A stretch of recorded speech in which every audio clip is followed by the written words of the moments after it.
It's on? Is it on? Is it on? Good evening, Beth. How are you tonight? Hello. It's on, apparently. Yeah. So, hey, welcome to tonight's table talk. I don't know how many we've done now. 33, 30 something. 30 some odd. We Well, think that number's a little here's low. the problem. I definitely miscounted, probably like 2 or 3 times. So it says 33, but we could be easily at 40. So That's who knows? Pretty big miscalculation. Anyway, however many we've done, glad that you are watching with us and joining us. And so tonight we're going to talk about Wednesday nights. So this Tuesday night, we're going to talk about Wednesday night and talk about our Wednesday nights going forward, because we've started a new program that will kick off tomorrow night. Yep. Tomorrow night will be a little bit different just because it is the kickoff. But tonight we want to take one last opportunity to answer questions and talk a little bit more about why we're doing what we're doing and talk exactly about what we're doing. We have, let me think, we talked about this, I guess it was a month ago now, 3 or 4 weeks ago. Our last table talk, we talked about the program, but we did not at that time know exactly what classes would be offered. And now, of course, we have all that information, so we want to talk more specifically about exactly what will be happening and what classes we're offering and all of that kind of stuff. Right? Right. Right. So let's just jump right in. What time are we starting tomorrow night? If I'm going to eat dinner with us, I'm starting at 5:30. And why would you not eat dinner here with us? Because I didn't get off work in time. Oh, we'll allow that. And so that would mean that I would come as soon as I could get off work, because classes start at what time? 7. But not tomorrow. No, not Tomorrow tomorrow. we But don't have regularly classes. 7, right? Right. Yeah. So, and so that's one question I think we haven't answered really yet, is that you don't have to come to dinner to participate. We encourage it. We think it'd be best, for us to be able to hang out together and all like that. But if you're getting off work and you're running late, or the kids are screaming and you can't get here for dinner, then 7 o'clock is kind of like the begin time. Yeah. Yep. I thought about that the other day, that I feel like we've really been pushing the 5:30 time, which Yeah. is great, and we certainly want as many people here as possible at 5:30 to eat dinner, but the classes technically start at 7. Right. Youth group starts at 6:30, and our kids' classes will be starting at 6:30 for this first round while they're doing VBS. But if you can't get here at 5:30, you have to come at 6:30 or come at 7, then that's, you won't technically miss out on your class, but, you'd miss dinner. But that's okay, I Yeah. guess. If you have to miss. If you absolutely have to miss, can't get off work in time to be here. Yeah. Yeah. So But tomorrow, if you get here off in time, 5:30, bring your dinner, grab a seat, find somebody you don't know, sit down, eat, and build a relationship with them. yeah, That's the kind of thing we're talking about right there, baby. that's right. But tomorrow night is totally different. So what we want to do tomorrow night is kick off the whole program. So we will start at 5:30 with dinner, just like we'll do normally on a normal week going forward. So 5:30 dinner tomorrow night, and then around about 6:15ish, we want to take a little bit of time to do a few things with whoever's here, our crowd, tomorrow night. So we want to make some introductions. Want to let Jared introduce his youth staff that'll be here on Wednesday nights. Want to let Marla introduce her staff and volunteers that'll be downstairs working with the kids. And then we want to introduce all of our teachers and facilitators for all of the adult opportunities that we'll be offering. So we'll be introducing Jerry Schmoyer, Charlene Earle, Tim Smith, and Dan the intern. Dan Mazzari. And so I want to make a few introductions, and then I want us to spend a few minutes in prayer. Absolutely. Not the night, well, the night, but the Program. program more Yeah. specifically. The launch. Yeah. So just, for whoever's gathered here for dinner, we'll sit, we'll go through those introductions, and then we'll just take a few minutes and spend a few minutes in prayer over the program, over our families who are attending, over people who are volunteering and serving. And then after that, which we think we can wrap that up by 6:45-ish, 6:45, we have left some time for the night to just play and have fun, which is an important part of why we're getting together. Yeah. Right? I think it's a great idea. So 6:45-ish, we want to dismiss that announcement time, and we're going to have a bounce house. We're going to have the bonfire going. We'll have stuff for s'mores out there at the bonfire. What else? Help me out. Coffee. You guys are playing Manhunt.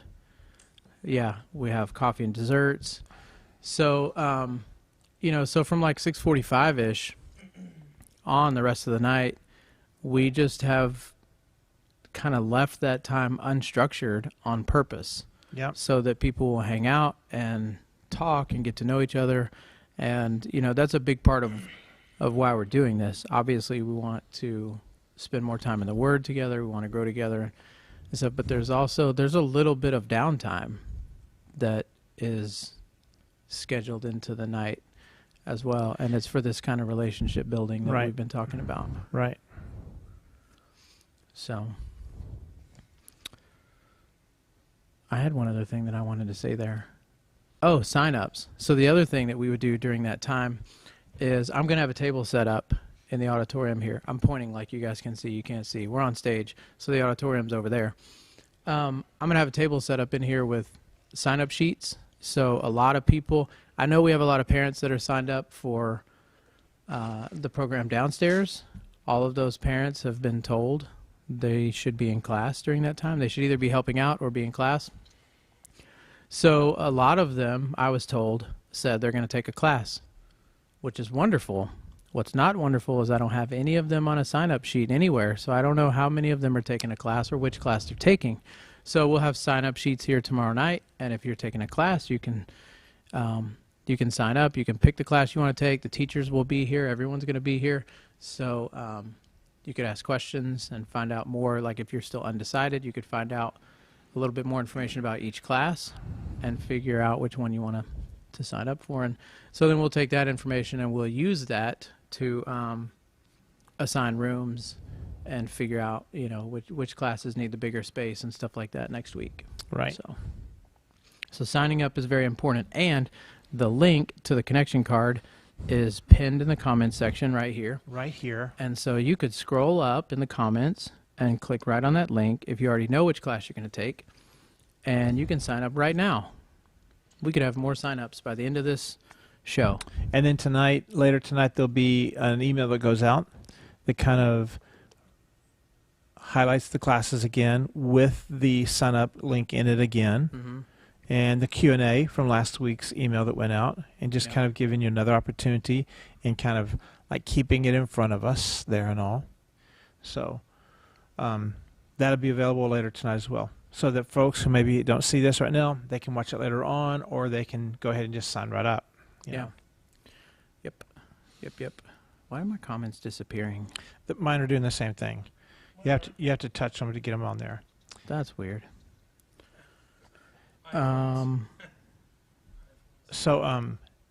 Beth, they are not going to be broadcast or live streamed any of the classes because we have several of them happening, and a live stream guru right here is going to be doing youth ministry, so we're not doing any live streaming of any of the classes, unfortunately. Sorry about that.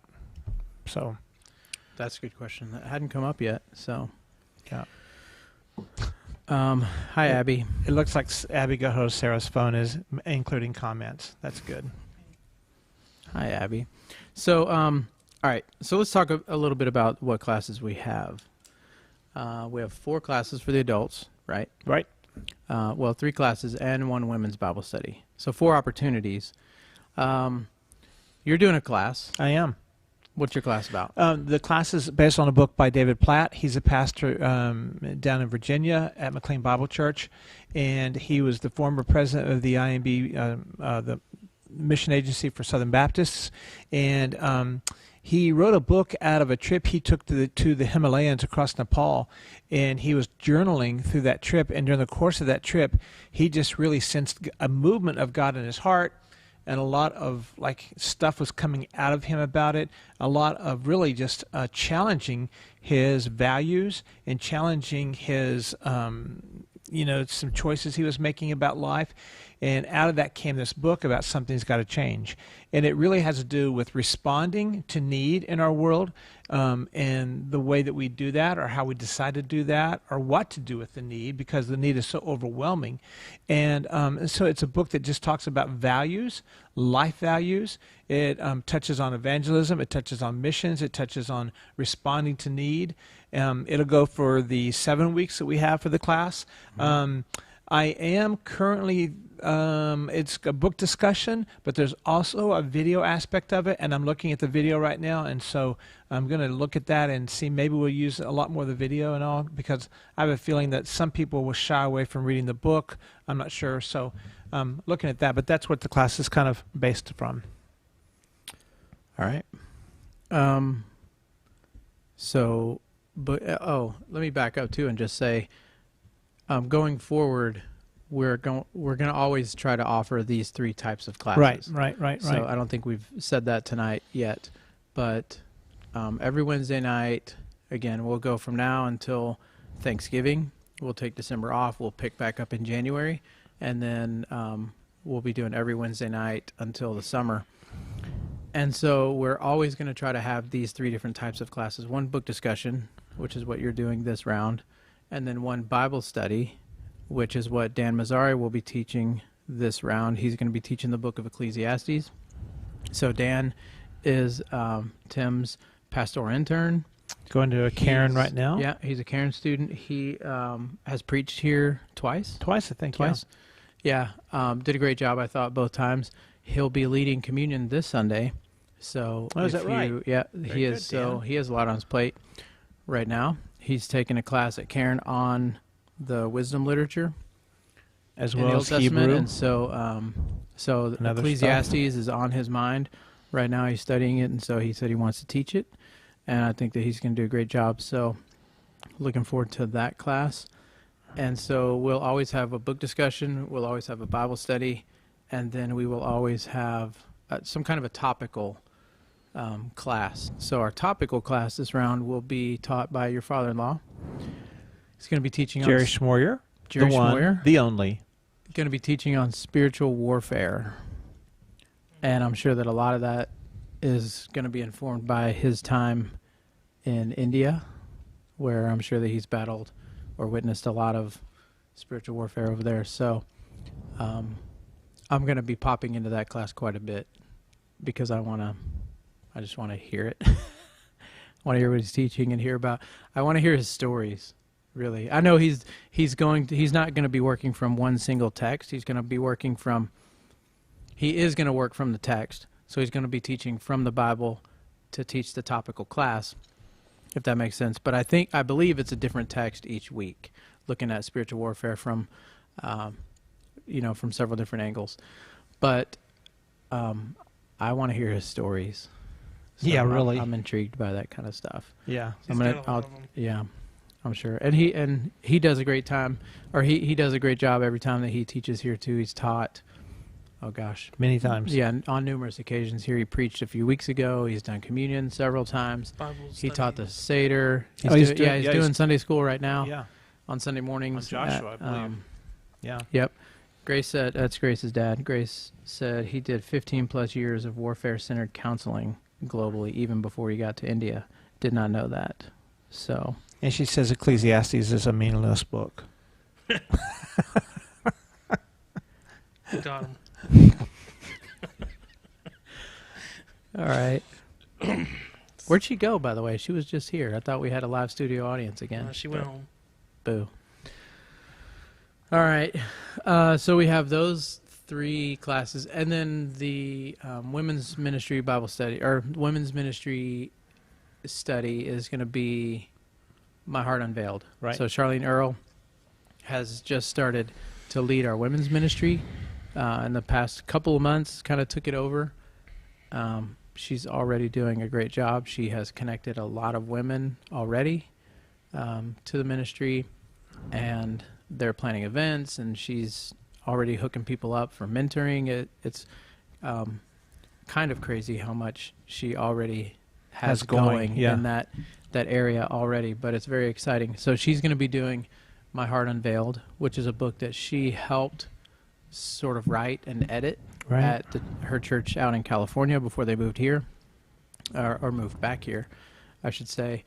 So it's a big, thick book. I meant to bring it tonight, Yeah. and I forgot. I'm sorry, Charlene. I forgot because I was a little preoccupied by seeing if I could make it to Starbucks and back in time. And so You I got me forgot. iced tea, I know. though, So I forgot the book, but she's already done it once. Already taken a handful of ladies through it one Yeah. time, Betty really enjoyed it. and they all said it was really good. I believe that one of them is. I think I heard that one of the ladies who took the class last time might be teaching it coming up against it, which is That's her goal. yeah. I mean Yeah. that's the goal, is to take ladies through it so they get comfortable with it and they do it, and then they can take other ladies through it. So, so that's a long one. That one is, I think, 24 weeks long. So that one will not wrap up by Thanksgiving. They'll go, for this first round, and then they'll take the break with us and pick back up, and they'll keep, they'll keep going on into March or whenever they go till. So, so those will be the 4 adult opportunities that we have, and again, you'll be able to sign up for all 4 of those tomorrow night. We'll have a table here. We'll have sign up. Charlene will be here. I've heard from her. I know that Jerry will be here. You'll be here, and Dan will be here. So, so they'll all be here. You'll get to meet them, get to ask them questions, and talk to them if you want to know more about the classes that they're doing. So, youth group. Yeah. You guys are doing your thing. Yeah. Doing our thing. What is your thing that you're doing? That's usually kind of a clue. It's kind of a lead. It's an invitation for you to comment Yes. on what the thing is. Yes, we are We are doing thing. a thing. What thing are you We're doing doing? youth group. We're not taking any breaks. So what's different between youth group and the adult equip classes and the midweek kids crossing programming is that they'll take a break, but youth group will keep going as normal as we usually have when we were on Fridays. So every Wednesday we'll get, I encourage all of the youth families to come to 5:30 if you can connect with other families. But official time for youth group starts at 6:30. We end at 8:30. Not many people get to have a little window into youth group, and so I can tell you guys what we're going through right now. Me and my staff, we are teaching through a systematic theology book, actually.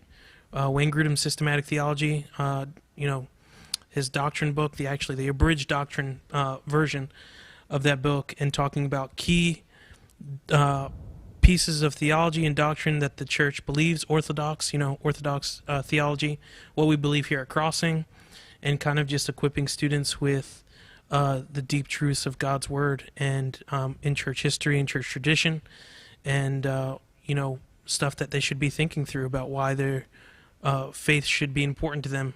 So we're almost through it. We're our last Friday to youth group together. Nate Garrison actually taught through justification and adoption, and went really well.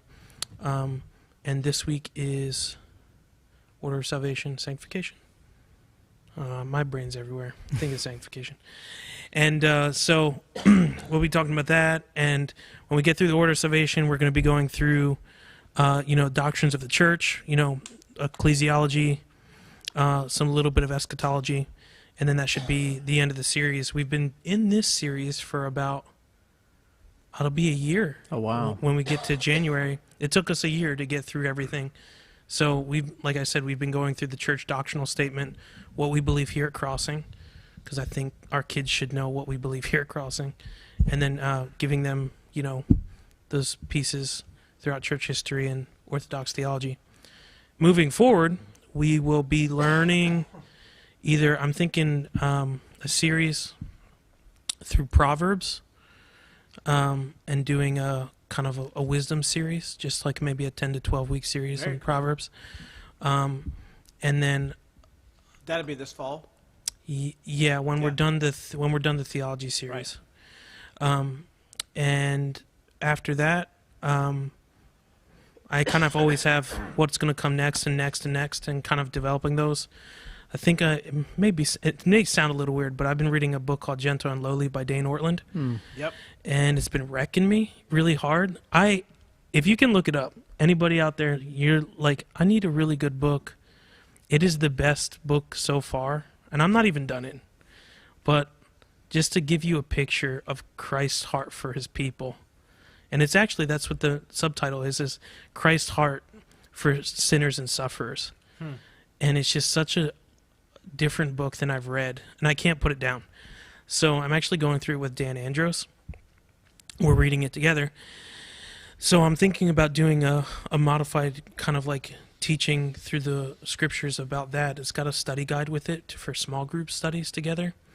So I've been thinking I may do that, and then we're going to jump back into if I don't do that, after the Proverbs series, we'll probably jump into what I call my stories series, which is major stories through the Bible, Genesis, all the way to the Gospels, major stories of the faith.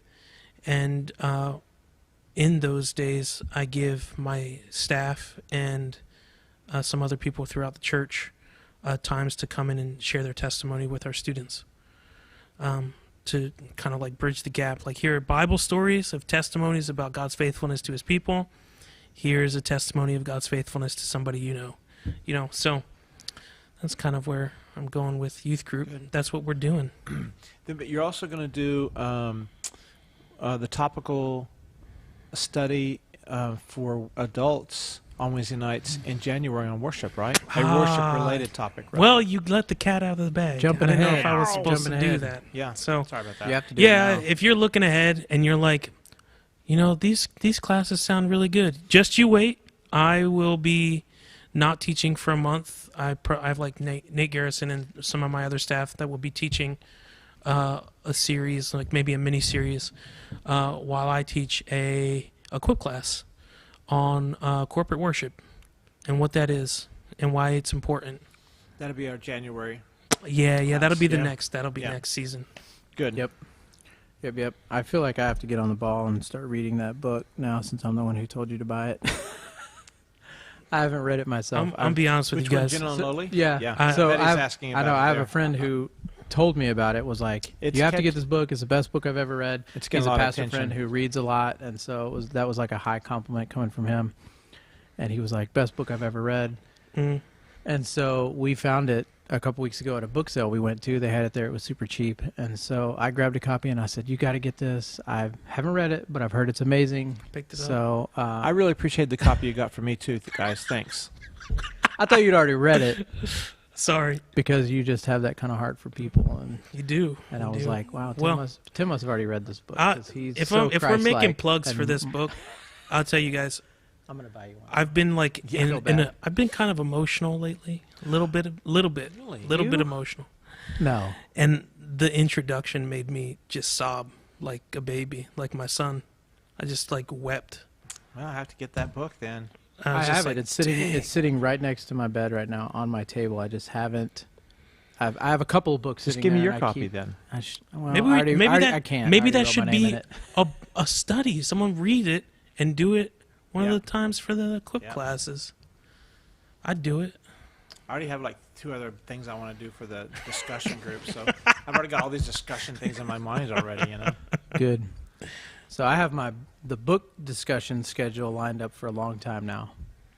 So I know I can just always go to Tim and say, Yeah, I've already got 2. I want to do Book American discussion? Gospel.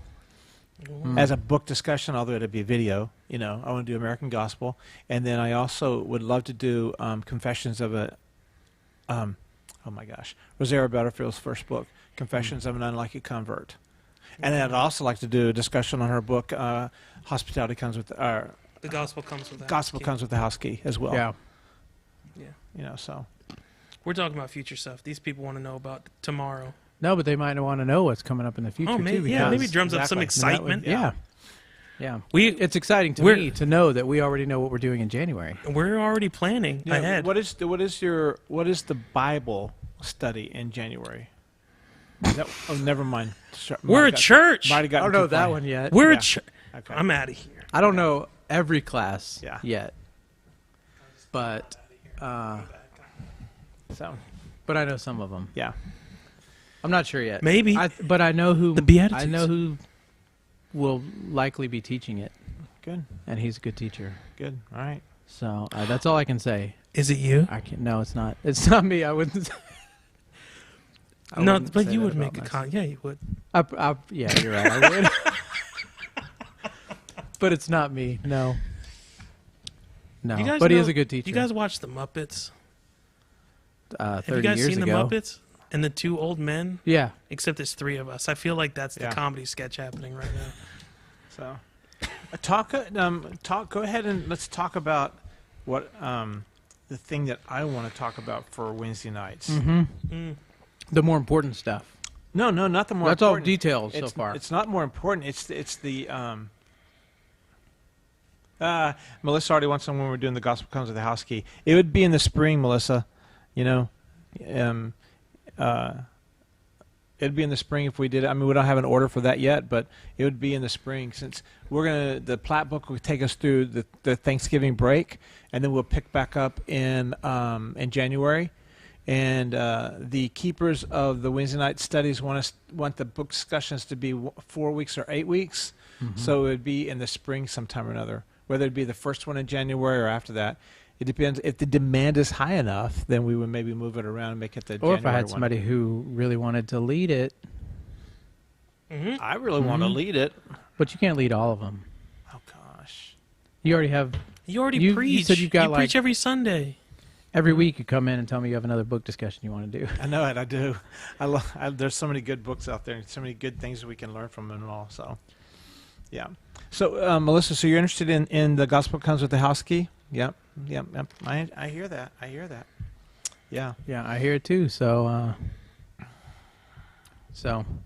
Yeah. might have to see if anyone wants to lead it. Yeah.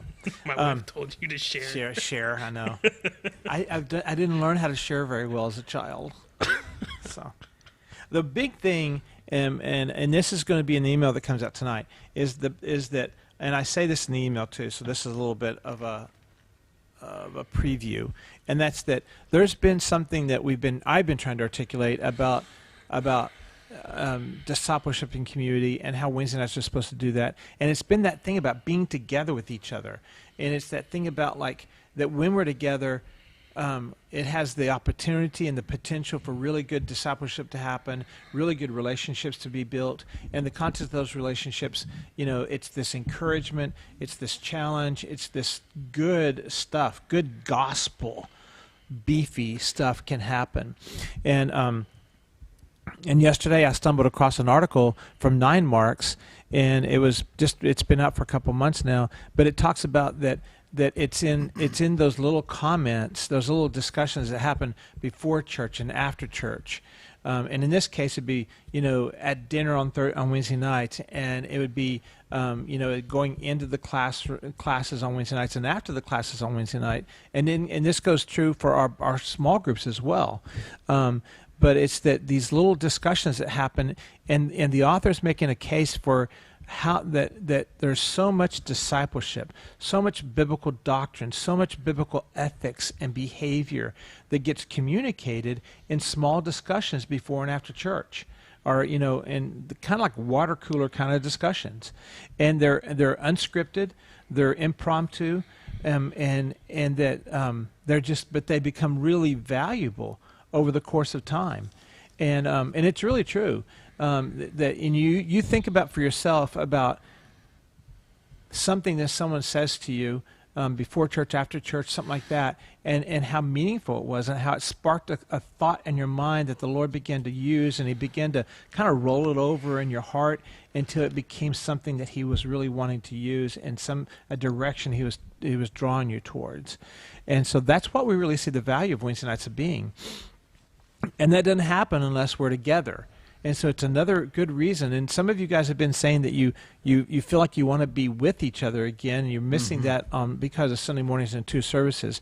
And so Wednesday nights can be that kind of opportunity for that.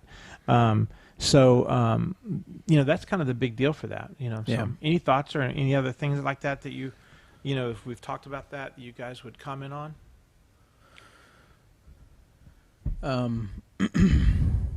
I would just say I think that that's really true. And I think because there are some things that we, like when we were daydreaming this whole thing months ago, we put our goals up on the board, and we write out what we want, discipleship and time in the Word and stuff like that.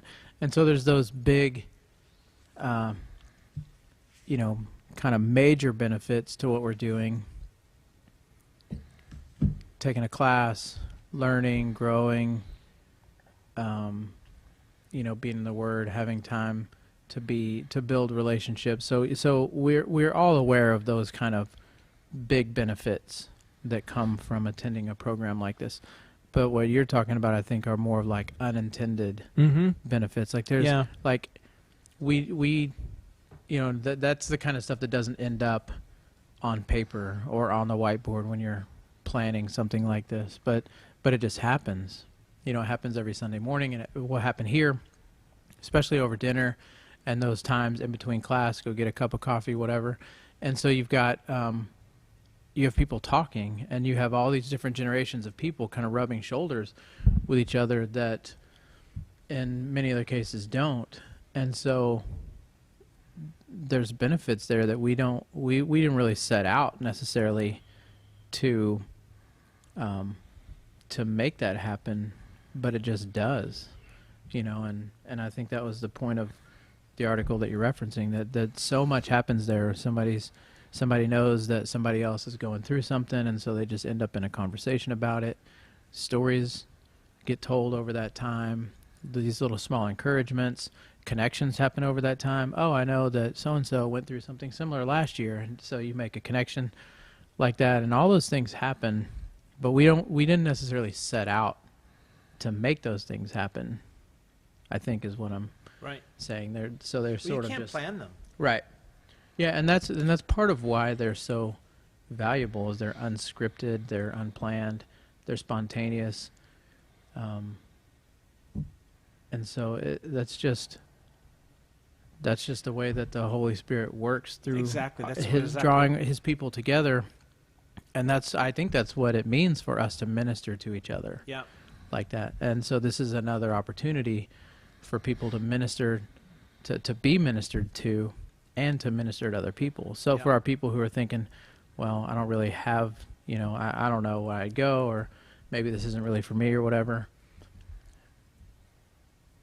Even if, which I'm not saying that there is, but even if there is a person who could benefit nothing from coming, as far as taking and receiving, there's still a huge benefit in that person being here to give and to minister to other people and invest and pour into other people who are here. Yeah. That person doesn't exist, though.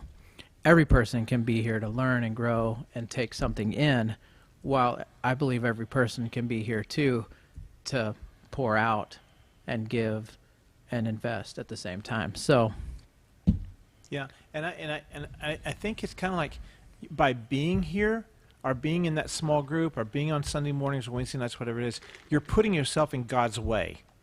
You're making yourself available. And it's either you're making yourself available to be used, or you're making yourself available for God to speak to your life. Either one way or the other. That's happening. And so, but if you're staying at home, it's very possible you're missing that opportunity to either be used, or for God to speak to you and encourage you or challenge you or convict you, whatever the case may be. Mm-hmm. You know, and so, you know. Yeah. Yep. So. Yeah. Well, I mean, community discipleship happens in community. It doesn't happen in a vacuum, you know, and there is more temptation than ever today to allow that separation of that kind of discipleship in your life and not massage that muscle and not like grow it. Yeah, that's great. You know, I think that's a great way of putting it. There's more temptation than ever today for that to happen.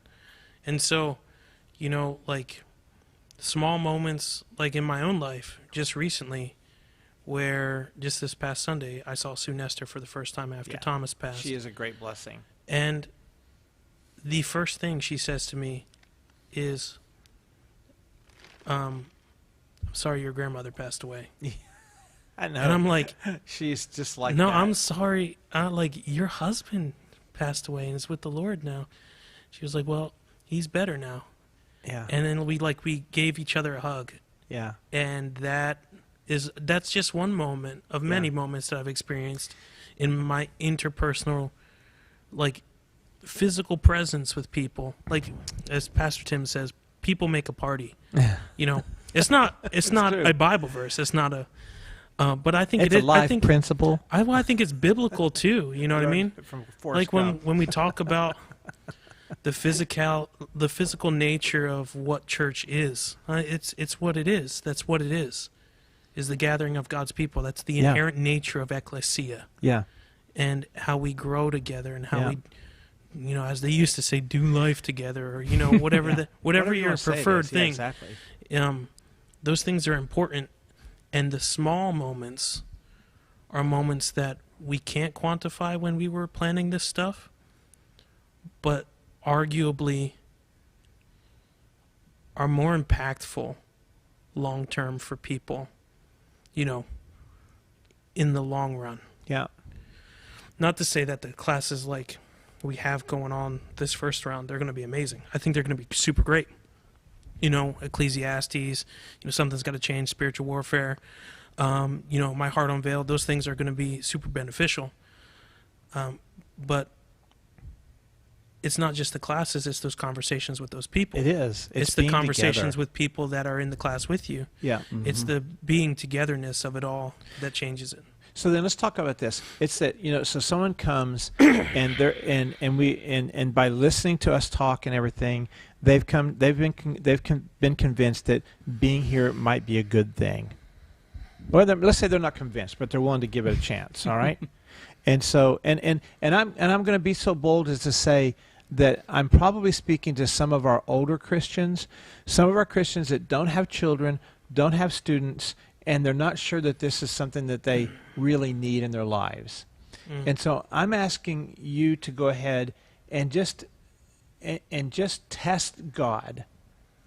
Just test him and see if being here on a Wednesday night still might be something that would be beneficial not only to your life but beneficial to someone else's life because you were here. You know. And so then I'd like for us to discuss how is it that we can prepare ourselves to come and wait for God in that moment. And this question I'm asking, it's not on the notes, so let's, you know.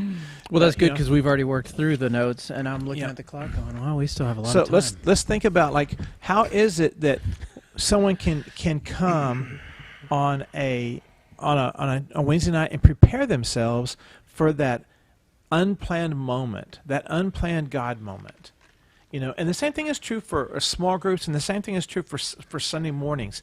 How is it that we come and prepare ourselves to meet God and to meet God's people? I have an answer. Good. So See, I knew you would. I think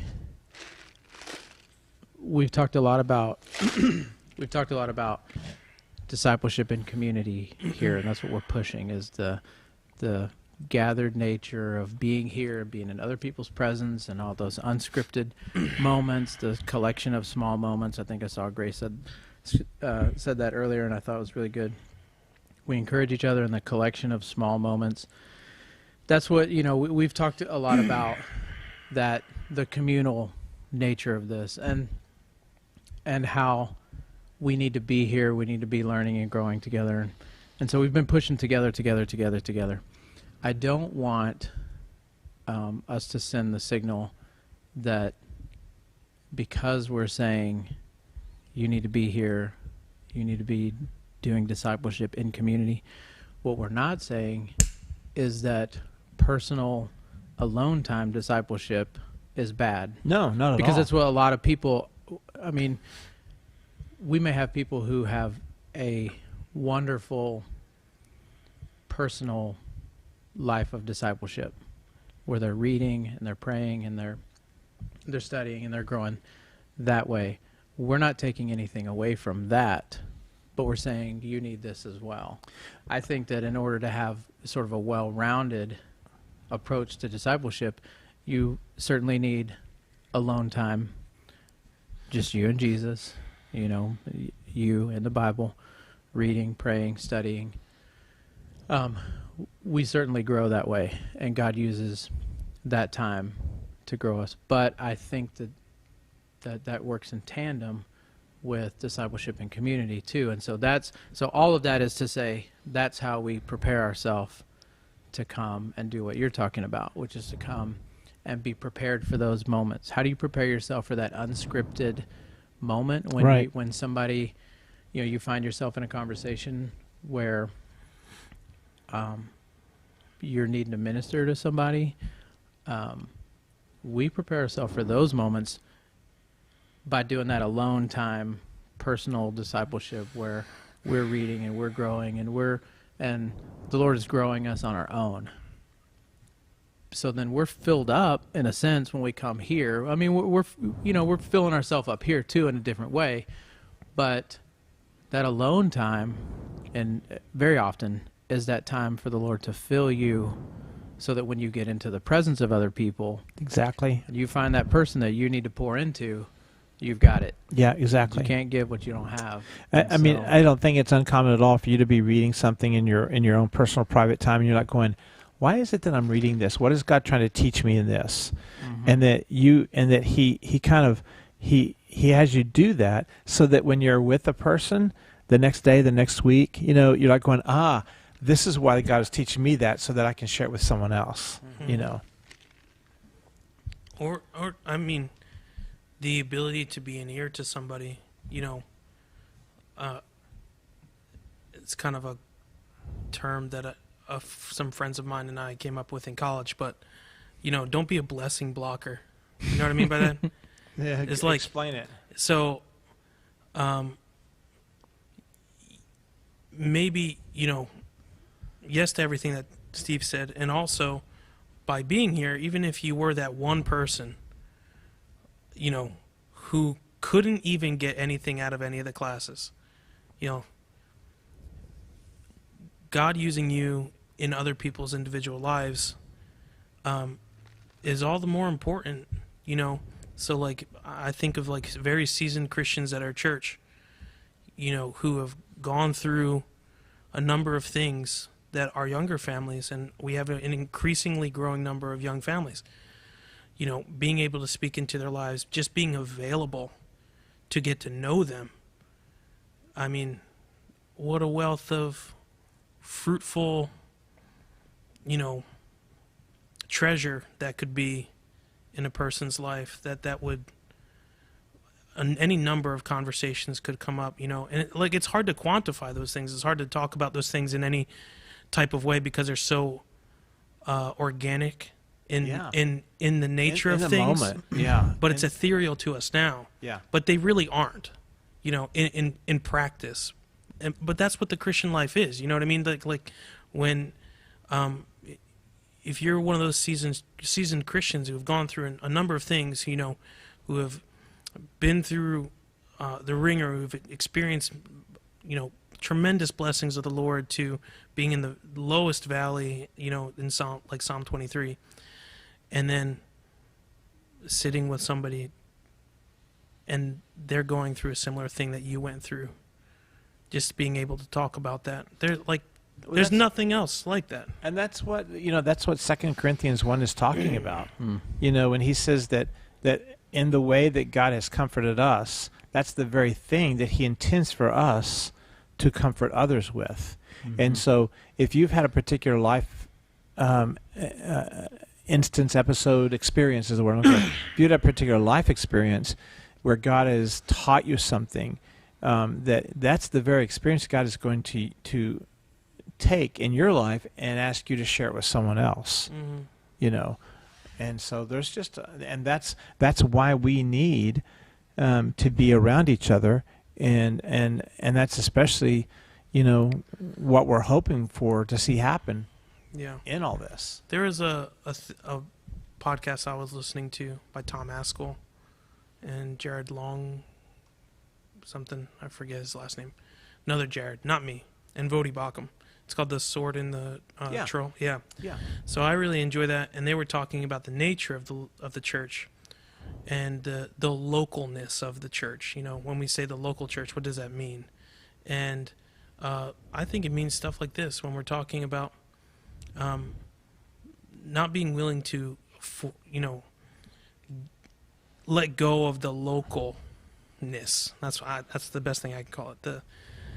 Besides the togetherness or the community aspect of it, it does a lot for everybody, and not just the seasoned Christian. You're going to get as much out of those interactions as the person that you're talking to, and vice versa. There are a number of things that we should refocus. And me as so I'm a millennial, right? And back in the day, I kind of heard all the time, like my dad and everybody, well, we're not going to have this all the time, and we got to get together, and Christians got to, we're going to be persecuted. And I was like, you guys are crazy people. Like, we get together all the time. And did you feel that about your father? Let me tell you. Did you repent of those hateful things you thought about your father? My dad knows I think he's crazy. I love my father, but he's crazy. Boy. Your dad's the best. You watch how you talk about him. That's right. I'm sorry for his disrespect. The point of my conversation is when I kind of heard this, and it kind of full circle about the localness of the church. I don't think that we're always going to have this. No, I agree. I don't think we should take the localness for granted. And as I said earlier, there are more temptations than ever to do that. When I look at free places across the globe that count themselves as free, I have friends in Australia. We have family members and people in our church family who have family members in Canada, or we know people who, places that we would consider like places that people could thrive, not just in America. I don't think that's far off from us anymore. Like, I used to think it was. Yeah. I don't think that's true anymore. I don't think we're going to have this forever. And to kind of let that go, I think it's a mistake, because when push comes to shove, when we start losing those, what I think are amazing privileges, and like I've said at church, they're things that the massive privilege that we have to gather together and just to sing and just to hear the preached word together. There's nothing like it in many other places anymore. Yeah. Like, to do what we do. So I think this Wednesday thing shouldn't just just okay and just like quickly look it over. I think it could be an opportunity for us now to grow more deeply and together, to grow more deeply together. Yeah, and to grow. So yep. I really think that's true. And I think there's a big opportunity too. We had kind of already mentioned this a while ago, but I want to.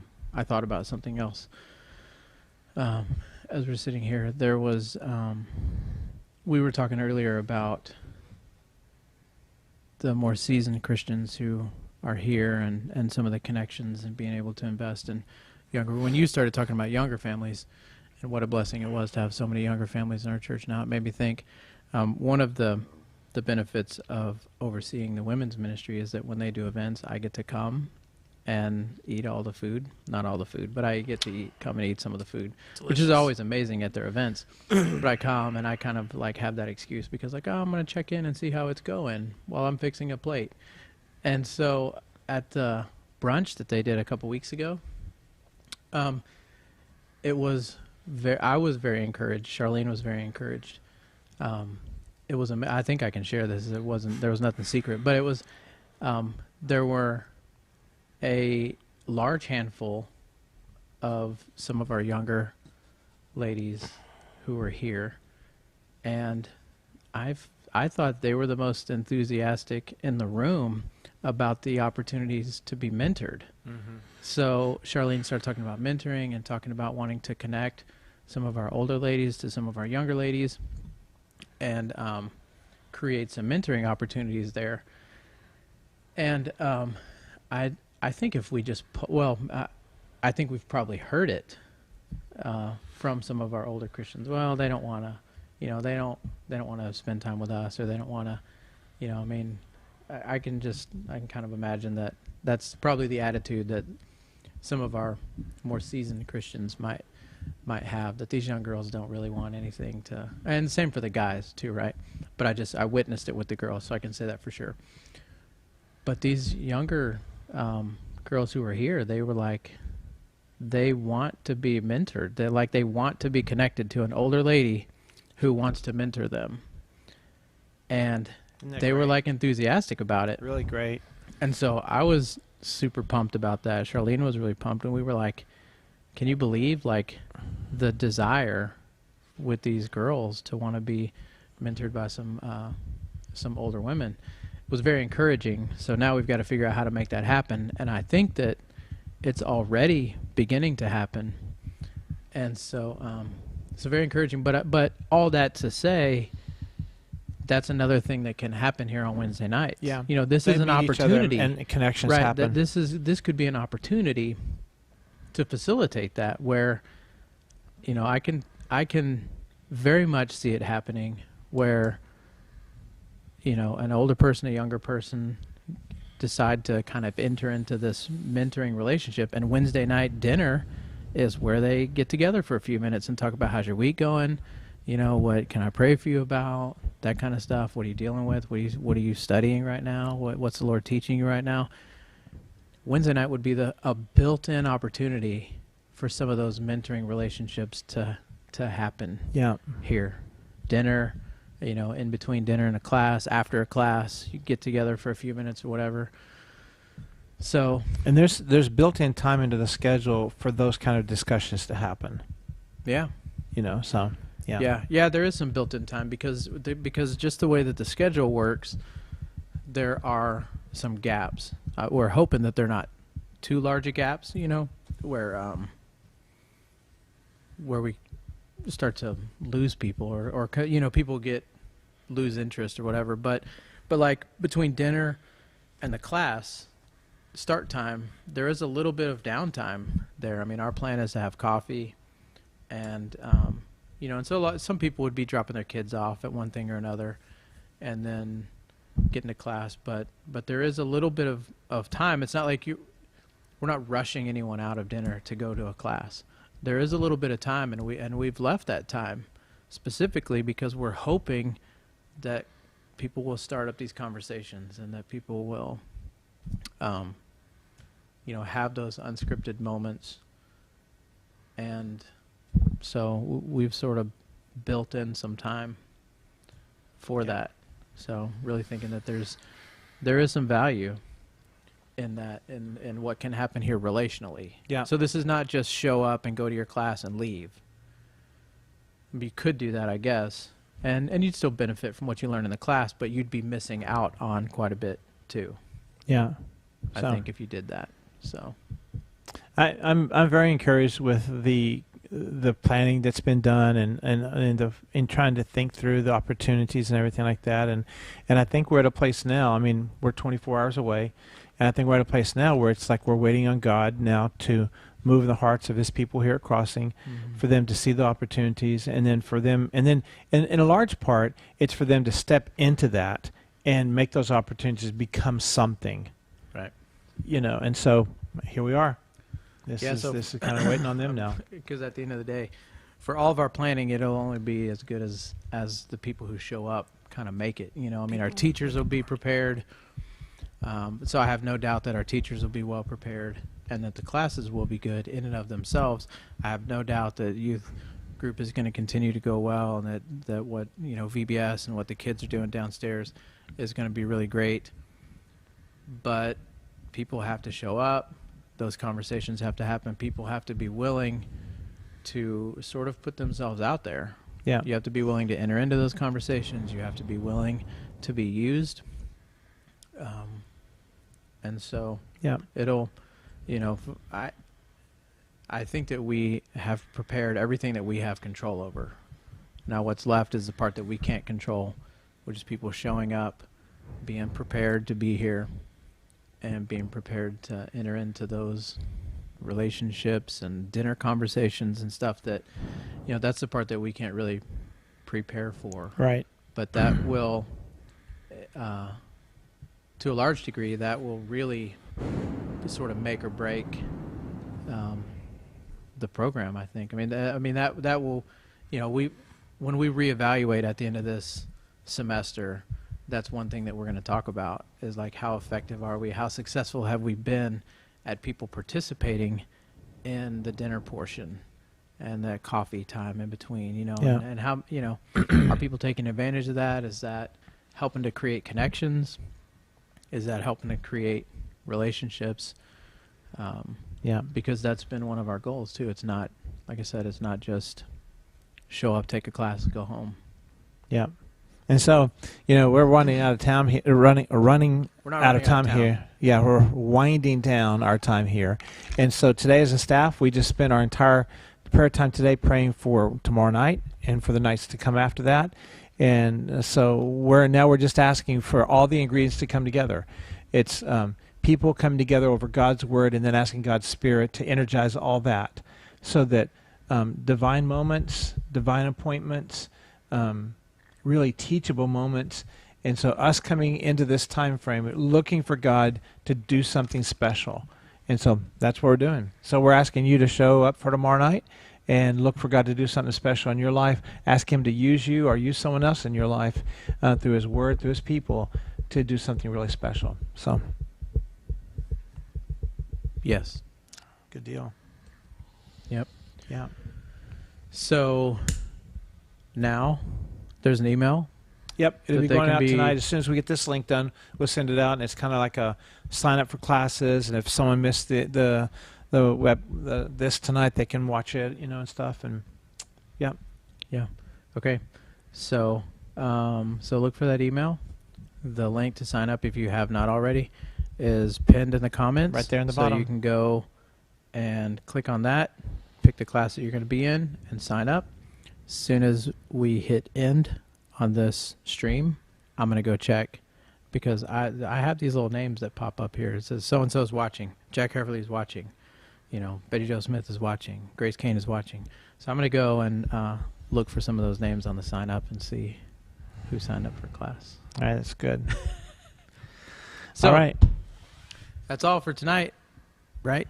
yep. Right? You got anything else? Anything else? Nope. Thank you All guys right. for tuning in. Appreciate you. Thanks. Your time tonight. We'll see you tomorrow night. Good night.